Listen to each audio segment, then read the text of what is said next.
Assalamualaikum warahmatullahi wabarakatuh.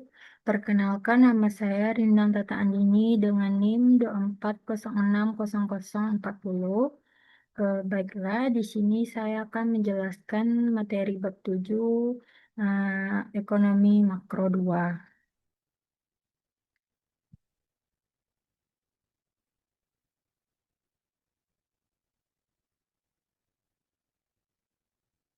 Baiklah, di sini kita akan membahas tentang akumulasi modal dan juga pertumbuhan ekonomi.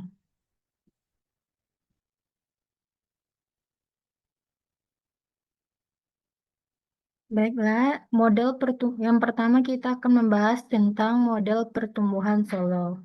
Model pertumbuhan Solo yaitu model pertumbuhan ekonomi eksogen yang menganalisis perubahan tingkat output dalam suatu ekonomi dari waktu ke waktu sebagai akibat dari perubahan tingkat pertumbuhan penduduk, tingkat tabungan, dan juga tingkat kemajuan teknologi. Selanjutnya, kita akan membahas tentang penawaran barang dan fungsi produksi, yang dimana Y sama dengan F dalam kurung K, L, yaitu model pertumbuhan Solo mengasumsikan bahwa fungsi produksi memiliki skala pengembalian konstan dan skala hasil konstan, atau constant returns to scale. Asumsi ini sering dianggap realistis dan seperti akan kita lihat berikut ini. Asumsi ini membantu untuk mempermudah analisis. Ingatlah bahwa fungsi produksi memiliki skala pengembalian konstan jika ZY sama dengan F dalam kurung ZK, jika ZY sama dengan F dalam kurung ZK dikali ZL. Dengan Z bernilai positif. Jika kita mengembalikan modal dan tenaga kerja dengan Z, kita juga bisa mengembalikan sejumlah output dengan Z. Fungsi produksi ini dengan skala pengembalian konstan memungkinkan kita menganalisis seluruh variabel dalam perekonomian dibandingkan dengan jumlah angkatan kerja.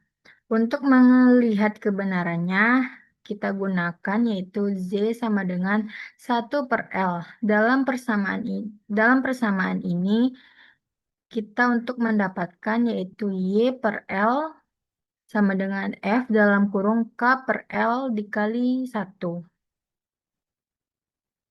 Selanjutnya, kita akan membahas tentang penawaran barang dan juga fungsi produk. Persamaan ini menunjukkan bahwa jumlah output per pekerja yaitu Y/L adalah fungsi dari jumlah modal per pekerja, yaitu K/L, di mana angka 1 tertentu saja konstan sehingga bisa dihilangkan. Asumsi skala pengembalian konstan menunjukkan bahwa besarnya perekonomian, sebagaimana diukur oleh jumlah pekerja, tidak mempengaruhi hubungan antara output pekerja dan modal per pekerja. Karena besarnya perekonomian tidak menjadi masalah, maka cukup beralasan untuk menyatakan bahwa seluruh variabel dalam istilah per pekerja, kita menyatakan hal ini dengan huruf kecil, sehingga Y kecil sama dengan Y/L, yaitu output per pekerja, dan K sama dengan K/L, yaitu modal per pekerja. Selanjutnya bisa kita tulis fungsi produksi sebagai Y sama dengan F per K. Kemiringan dari fungsi produksi ini menunjukkan berapa layaknya output tambahan yang dihasilkan oleh pekerja ketika mendapatkan satu unit modal tambahan. Angka yang diperoleh merupakan produk marginal modal dari MPK. Secara sistematis, kita tulis. Lalu selanjutnya kita mengilustrasikan fungsi produksi ini. Grafik ini mengilustrasikan hubungan antara modal per pekerja yaitu K pada sumbu X dan output pekerja Y pada sumbu Y. Sebagaimana didefinisikan oleh fungsi produksi, yaitu Y sama dengan F dikali K. Selanjutnya, kita akan membahas tentang permintaan terhadap barang dan fungsi konsumsi. Dengan kata lain, output per pekerja yaitu Y merupakan konsumsi per pekerja C dan investasi pada pekerja I, yang dimana Y sama dengan C ditambah I.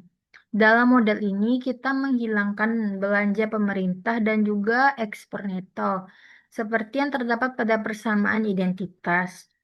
Model Solow mengasumsikan bahwa setiap tahun orang menabung sebagian dari pendapatan mereka dan mengkonsumsi sebagai 1 dikurang S.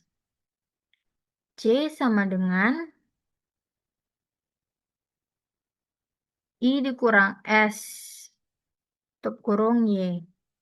Lalu untuk melihat fungsi konsumsi ini juga berpengaruh pada investasi.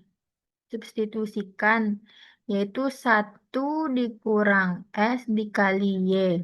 Dan untuk C dalam perhitungan pendapatan nasional, yaitu Y sama dengan I dikurang S dikali Y ditambah 1 dikali I sama dengan SY. Persamaan ini menunjukkan bahwa investasi sama dengan tabungan. Selanjutnya, kita akan membahas tentang pertumbuhan dalam kondisi mapan. Persediaan modal adalah determinan output perekonomian yang penting karena persediaan modal bisa berubah sepanjang waktu dan perubahan itu bisa mengarah ke pertumbuhan ekonomi. Nah, itu bisa terdapat dua kekuatan yang mempengaruhi persediaan modal, yaitu investasi dan juga depresi.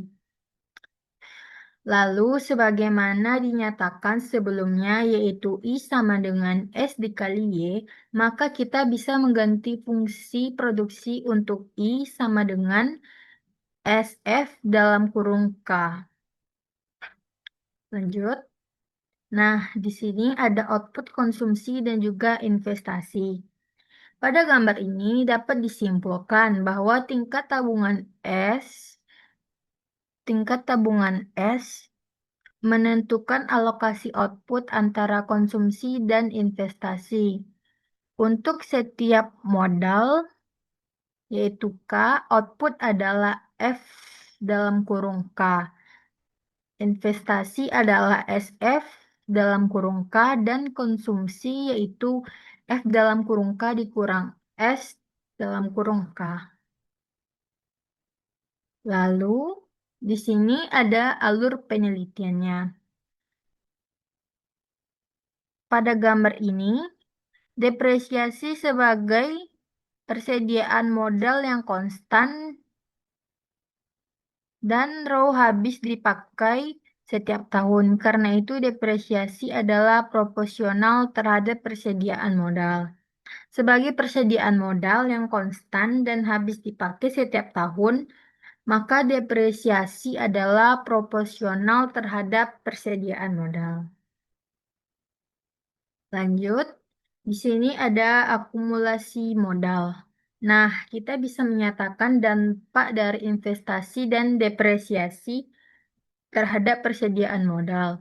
Contohnya ini, perubahan modal sama dengan investasi dikurang depresiasi.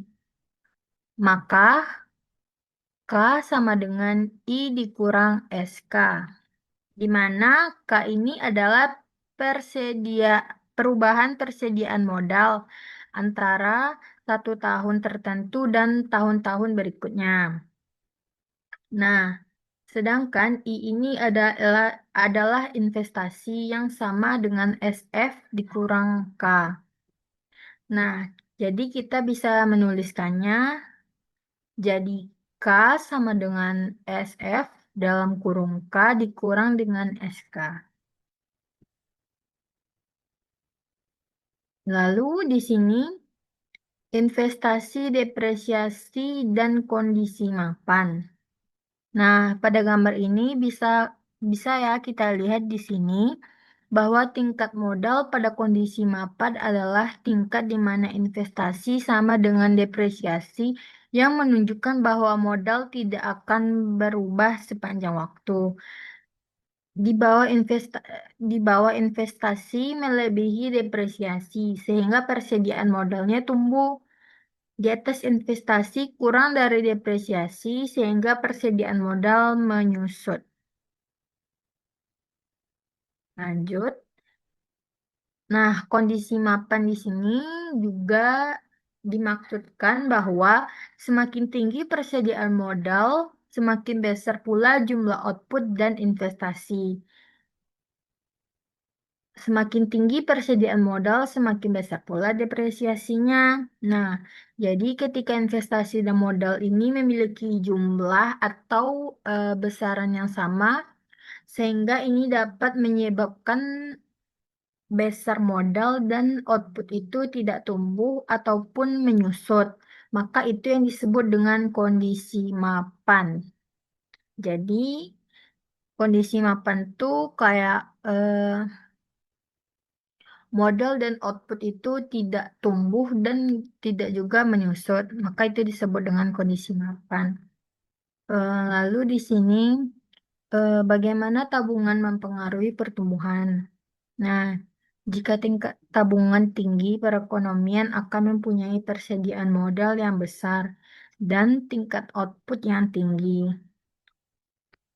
Jika tingkat outputnya rendah, perekonomian akan memiliki persediaan modal yang kecil dan tingkat output yang rendah. Kenaikan tingkat tabungan hanya akan meningkatkan pertumbuhan sampai perekonomian mencapai kondisi mapan tertentu. Baiklah, hanya sampai sini yang dapat saya sampaikan. Jika ada kesalahan kata atau kesalahan penyampaian, saya mohon maaf. Saya tutupi dengan wassalamualaikum warahmatullahi wabarakatuh.